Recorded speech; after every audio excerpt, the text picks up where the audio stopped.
দিল্লি ফিরলাম। তবে আর যাই হোক, সংযুক্তার ক্রেডিট নিয়ে কেটে পড়িনি। সিএম ম্যাডামের ফোন। আর পঙ্কজ স্যার? দিল্লি চলে গেছেন।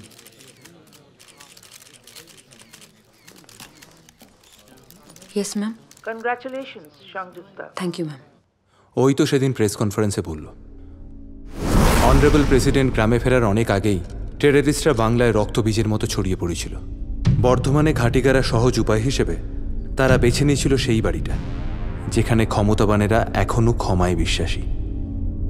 শুনলাম ওই ইনসিডেন্টের পর গৌরী দেবী এখনও কথা বলেননি, আছেন ভাইয়ের বাড়িতে।